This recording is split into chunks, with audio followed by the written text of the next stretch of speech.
child, June escaped from the Mining Exchange Hotel on the night of the fire. Her family had just arrived in Gympie to take up a farm, and all their worldly goods were with them in the hotel. June can vividly describe sitting in the street, watching the flames. And she also remembers the kindness of Gympie people after the fire. The Mayor and Mayoress, Ron and Jessie Witham, launched a public appeal, and the victims were given shelter and supplied with clothing and money. When you consider that this was just after World War II, when rationing was still in force and money was very tight, you realise that the generosity for which the Gympie community is known was then alive and well.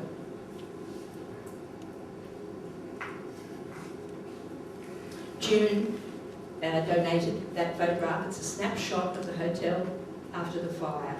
She donated that to the library, along with her story. Now the Northumberland Hotel, on the corner of Shannon and Nash Streets. It was a Gympie landmark. An impressive structure, inside and out. It was built in 1900, replacing a large, rambling hotel that dated from the early mining days. Beautiful hotel. Many of you will remember it. Fire broke out at 1 a.m. on Tuesday, the 21st of January, 1969. And within minutes, the timber building was a raging inferno. A southeast wind fanned the flames and blew them towards the police station opposite, melting the station's two-way radio unit, setting fire to the tyres of a car parked in the yard, breaking 13 windows and threatening the roof. So intense was the heat that power and telephone poles caught fire from top to bottom, and cars had to be removed from the ambulance station. Is that right, Ron? Sure is. I wasn't there. I was on holiday and I was disappointed. I thought you were going to be able to tell us that you were there. 6 people, including the owners, Mr. and Mrs. Bob Garrett and their son Dennis, were asleep in the hotel.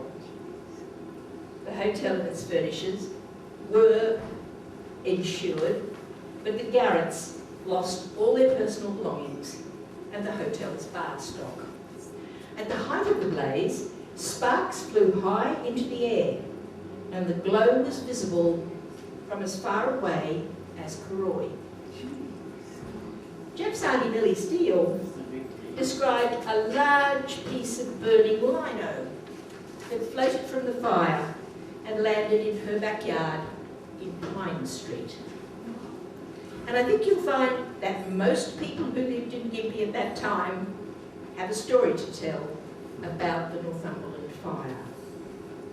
True? Well, as I said, I was on holiday. I was down at Burley Heads in a caravan trying to increase the number of my family. Moving on.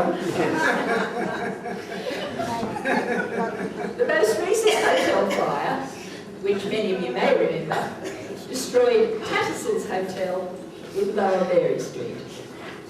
This distinctive building, with twin gables in the roof and an upper balcony, was burnt down on Sunday the 6th of August, 1989. The fire broke out after an explosion just before midnight, and 7 people escaped as the building burst into flames. 14 members of the Gympie Fire Brigade were quickly on the scene, and in about an hour they brought the fire under control. A brick firewall saved the building on the left of the hotel, but an old shop on the right, occupied by Warden Francis, was severely damaged and had to be demolished. That old shop was Thomas Bevan's photography store, going back to 1877. Today, the Tattersall's hotel site is occupied by Kingston's buildings. There's not a lot of point rebuilding a hotel in Gympie. Let's recall the fire that unexpectedly destroyed the building that housed the Gympie High School from 1917 to 1955. This attractive building, as I've discovered while interviewing people for the school's centenary next year, was close to the hearts of thousands of Gympie students who attended there, and its loss caused massive grief. Local author and former Gympie High School student Phyllis Shatty wrote a novel, Place of Stinging Nettles, based on that fire. And Mrs. Nell Weiss, a long-serving teacher, admitted that she cried like a baby when told of the school's destruction. The fire broke out in the school's chemistry laboratory in the evening of Wednesday, the 18th of May, 1955. An official report states that it started when carbon blocks used in an afternoon chemistry lesson were returned to the storeroom, not completely extinguished. These blocks ignited the cardboard box in which they were stored on a dish, and then the pine shelf on which the box was stored. Once the fire started, it rapidly took hold of the building and destroyed it within an hour. A strong westerly wind was blowing, and the fire brigade's efforts were hampered by a lack of pressure in the mains, which had been damaged in the big flood the previous March and had not been repaired. The ball of fire and clouds of smoke billowing into the air attracted crowds of people. Anybody here was there? Including weeping students. At one point, it was said, the school bell, one of the few items that survived, fell through the charred floor and clanged, it seemed, with a dying groan. The school lost all its records, equipment, and student materials, and the photographs and trophies that celebrated 40 years of proud achievement.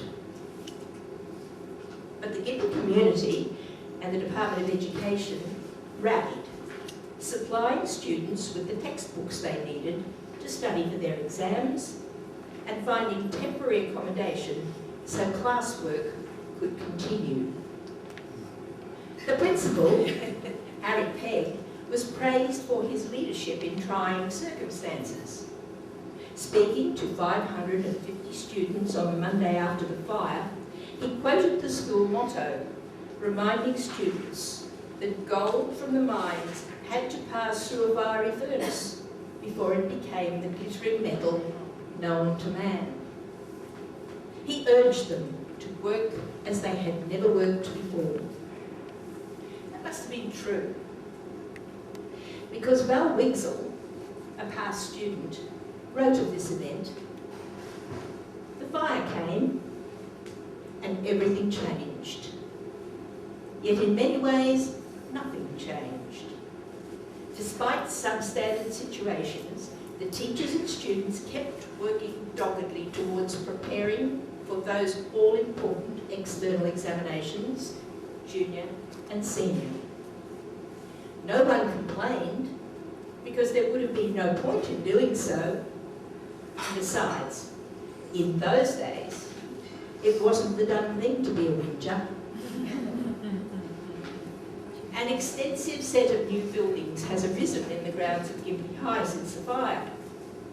The parade ground in the centre of the complex marks the site of the old school, which now seems such a small building in comparison. Now, buildings in which people have invested their time and presence remain in their memories. All the buildings I've described meant a great deal to many individuals and families, and their destruction affected many lives and livelihoods. But their stories have become a fascinating part of Gympie's heritage.